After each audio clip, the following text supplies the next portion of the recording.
I am about to show you 5 attitudes that may subtly keep you feeling financially exposed even as your income rises, and there is a strong chance you practiced at least one of them this week without noticing. It is easy to assume the issue is simply earning more. For many people, income absolutely matters, and I am not dismissing that. However, there is another pattern that emerges once income increases. Earning more does not automatically make you safer. You might see this in your own life. Your income has grown over the years, yet your level of caution has not reduced proportionally. An unexpected expense still irritates you more than it should.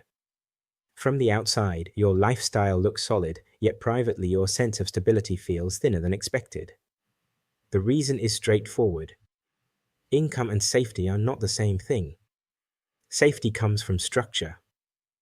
I have worked with professionals and business owners across a wide income range, and one pattern appears repeatedly.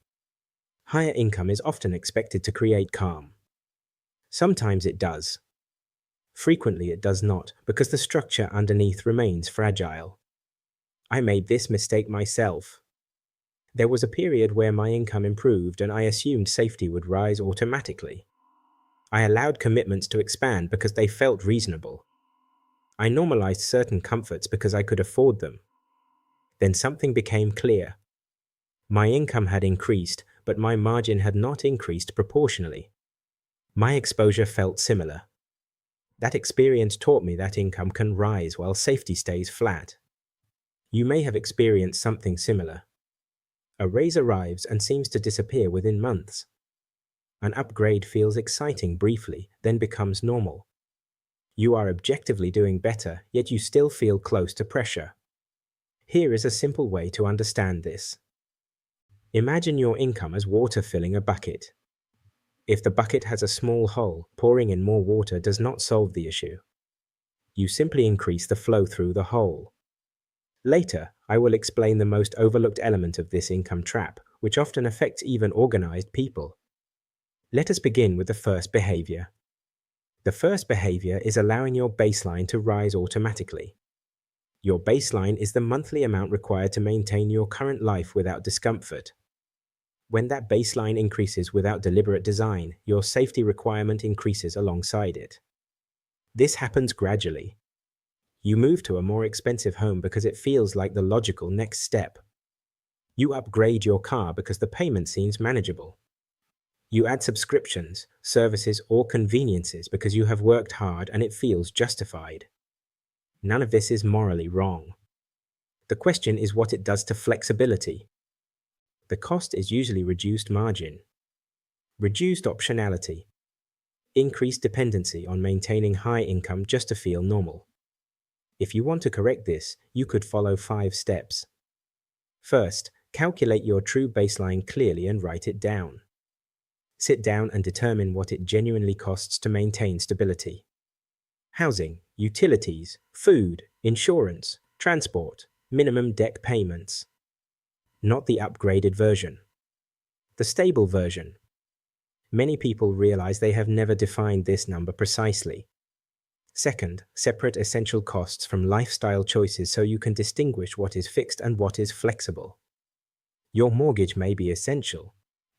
Multiple streaming bundles, premium services, or frequent convenience purchases may not be. The goal is not to remove enjoyment. It is to restore visibility. Third, delay permanent upgrades after pay rises for 6 to 12 months so your structure strengthens first. If you receive a raise, allow the additional income to increase reserves or assets before adjusting lifestyle. Upgrades can follow stability rather than replace it. Fourth, increase savings and liquidity before increasing commitments. If income rises by £500 per month, direct a meaningful portion into reserves or investments before signing new recurring contracts.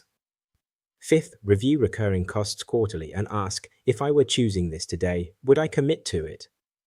Small recurring amounts often accumulate quietly. Within months, you may feel less constrained.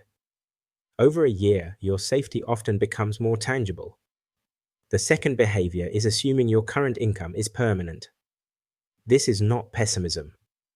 It is realism. Income can change because of markets, employers, health, technology, or industry shifts. Even strong performers are affected by external conditions. This shows up when most of your income depends on one employer, one client, or one industry. When you assume your current workload intensity will always be sustainable. When stability over the past few years feels permanent. The hidden cost is concentration risk. Anxiety that you cannot fully explain. Overcommitment built on fixed assumptions. To strengthen this area, you could take 5 steps. First, assess your dependence risk. How concentrated is your income? If 90% comes from one source, awareness alone changes behavior. Second, build a liquidity buffer covering 3 to 6 months of baseline expenses in accessible cash. When you know you can absorb disruption, stress often reduces. Third, invest in adaptable skills. Communication, technical literacy, leadership, digital competence. Skills that travel across industries. Fourth, build at least one secondary income stream, even modestly. Consulting a few hours monthly, teaching, freelancing, or developing a small project. The aim is optionality, not immediate scale.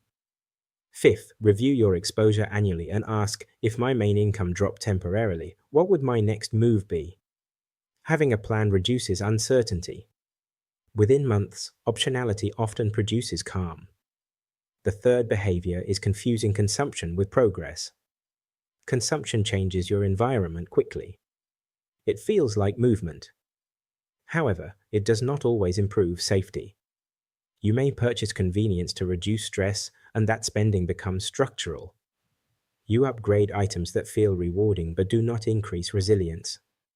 You spend to keep pace with peers whose upgrades are highly visible. The cost is reduced long-term capacity. Higher monthly pressure. A sense of working hard without building. To counter this, consider 5 steps. First, define progress in measurable terms such as reserves, investments, debt reduction, or lower fixed costs. Second, separate intentional reward spending from automatic spending. Third, choose fewer upgrades and make them deliberate. Fourth, direct part of new income to assets before lifestyle. Fifth, review the last 90 days and distinguish what genuinely improved your life from what simply became normal. Over months, you may notice accumulation rather than maintenance. The fourth behavior is increasing commitments faster than cushion. This is central to the income trap. Income rises, so outgoings rise. Finance contracts expand. Recurring obligations multiply. Cushion grows slowly, if at all. The cost is living one disruption away from stress. Reduced freedom. Feeling trapped despite higher income. To address this, you could take 5 steps. First, stress test new commitments by imagining a temporary income drop. Second, avoid adding more than one major recurring commitment at a time. Third, grow cushion alongside commitments, not after. Fourth, prioritize commitments that remain valuable even during downturns. Fifth, define a personal ceiling for fixed monthly obligations so your lifestyle does not quietly become restrictive. Over time, breathing room increases. Now we come to the most overlooked element of the income trap. Invisible inflation.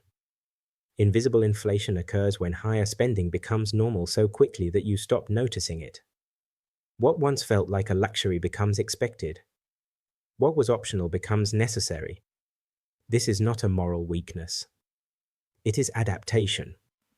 The cost is perpetual chasing. Income rises, but safety does not feel different. Arrival never occurs.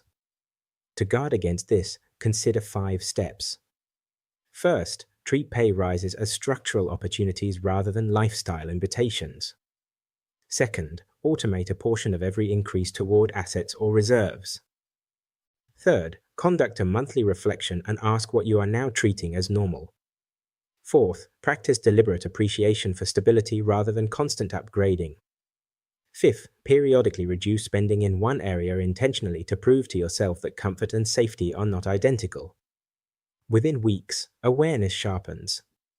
Over 90 days, margin can begin to widen. Over years, this habit quietly separates high earners who feel pressured from high earners who feel free. If you want to escape the income trap, you do not need to reject comfort. You need to build safety beneath it. Income can rise and safety can rise. They are separate processes. Let us summarize clearly.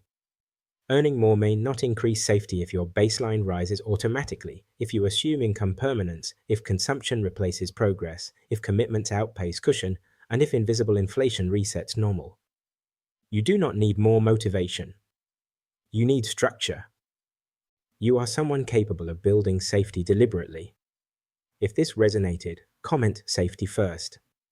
Subscribe if you value calm, structured thinking about money in unstable times. In the next video, we will map a practical system for allowing income to grow while stability strengthens. I will see you there.